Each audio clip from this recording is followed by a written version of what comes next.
We are going to work with landscape today, the project that we started for final. And sorry, I was not there. I will show you how to start the project with viewfinder. So this is kind of viewfinder that I made.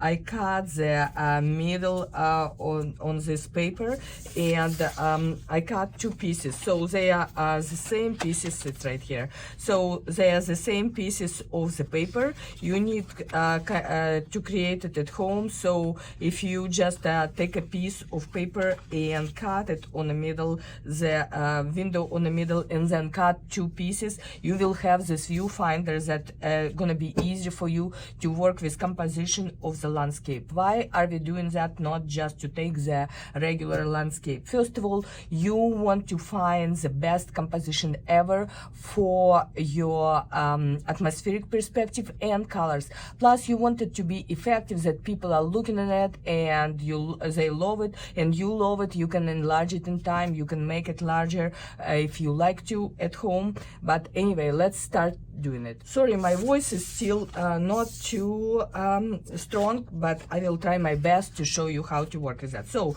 this viewfinder, you can see that you can make longer and shorter. So I have a couple of the landscape that I like to work. So for example, this landscape, all of it, it's okay.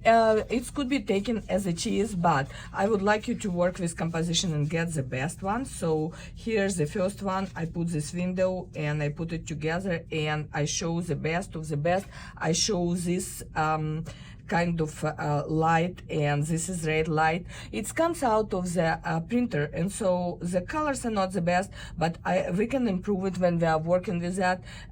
Exaggerate a little bit of the color, bright warm color in the front and cooler color on the back, and we will show the background. We will show the atmospheric perspective with this composition.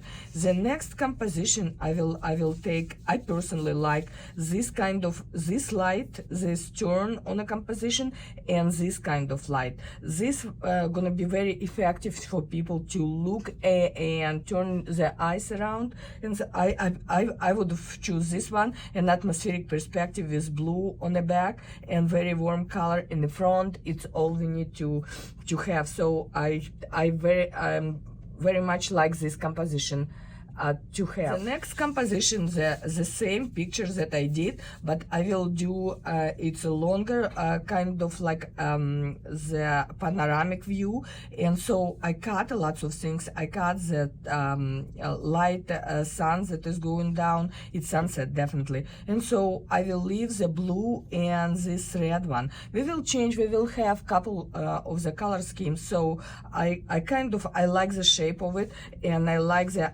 this panoramic view, but it's up to you if you are taking to work it. Another things, you can do this kind of format, which is unusual for the landscape, and I'm just trying to put it in different places. I don't like anything so far. Maybe if I will take this is with sun, and it's a little bit of atmospheric perspective, and these flowers in the front maybe. So I will keep this in mind, and I will will play with another composition. And here's the compositions that you might take it the vertical format and work with it. Personally, I love this shape a lot. It goes a little bit higher than the half, and maybe I will lower the picture. So this one is the one I would choose. It's just up to you. Of course, you can take all of it, but it's too easy to work with that. So this one, the longer composition, but I cover lots of places. I probably will work with that as well. This is a couple more landscape, and this is the pictures that I was taking, and they were out of printer as well. As I said, we will exaggerate and work a little bit more with composition, and I composed it already when I was taking it, but of course you can get the best of the design if you're working like that. So the rocks right here in the middle goes to the hills on the background, and then goes to the flowing water. This flowing water shows the movement of the water, and again I can put it like this in a vertical composition. Why I'm pushing on vertical composition. It's very unusual, and because it's unusual, people will take a look on it maybe more than you think the horizontal composition would be taking attention. But if I have a tree or something, let's work with different photographs. It might be more effective. So the different photographs, you can see how many photographs I'm going through. I like to find the best of the best, and this is whole composition with hills and cows and the trees. So I love to work with the trees, first of all, and second, it's lots of green there. As you know, it's very attractive to our eyes. So if I will work, I will work with this compositional decision, and I will probably work with colors here. It's too dark on the background as the cheese printed out of the home print, but I know that it's gonna be a little bit bluish and little bit yellowish color. So I will improve it and put a little bit different color in the front when I work with this composition as it is. So I will choose this composition, and I will show you what to do with that to get it, to enlarge it and put the sketch on your picture. So what I will do with this compositional decision, with this picture, I will get outline it, and it's easy to do.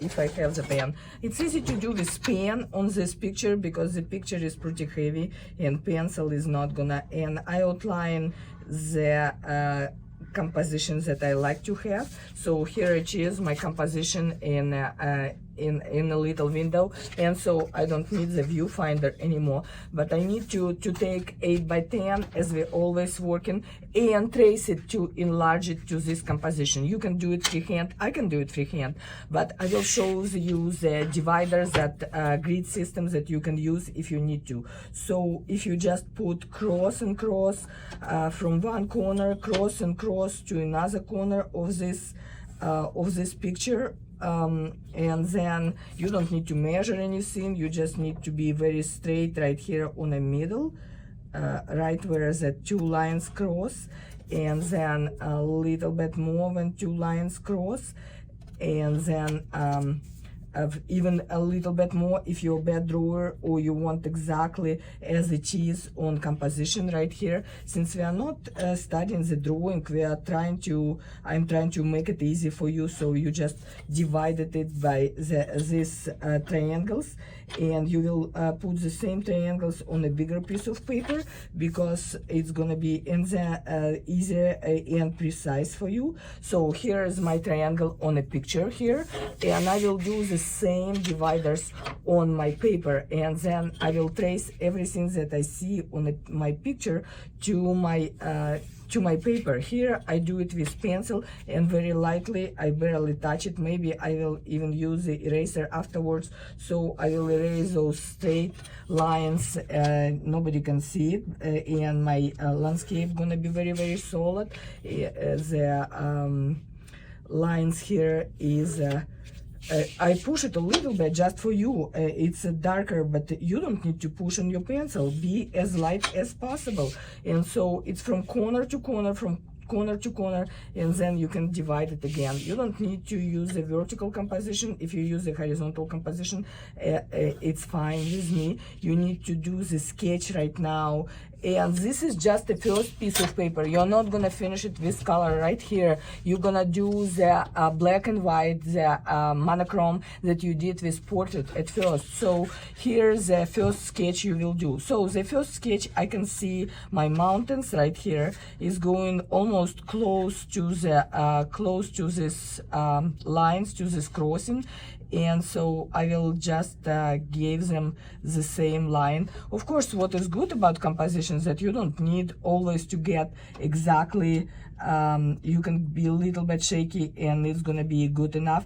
I will outline this line, this light, It's very good light, and I will work with that light. Too bad I don't have any cows there, but I have these 2 trees, and these 2 trees, to outline them, they are going through the middle right here. So it started right here somewhere. You can see I don't go by the crossing too much, and here it is. So I outline the shape of the trees, not the complete, the different, different branches and all of that. I outline this shape, and so this shape gonna be one value. And remember how you work with value with the portrait. And here I don't have anything to outline. It's just the different values here on the mountains and different value here on the sky. So this one, the sketch is ready to go. You will need to erase these dark lines and then make black and white sketch on this one. So we're gonna work with that Tuesday, but I would like you to prepare at least to this point, to be ready with your landscape to this point, and then from that time we will take it over. I hope I'm gonna be Tuesday at a classroom. So have fun with lots of landscapes, get lots of them, try to play with them, try to see what is most important for you, the colors, the shape, atmospheric perspective, or all of that together. And I will see you Tuesday. Thank you.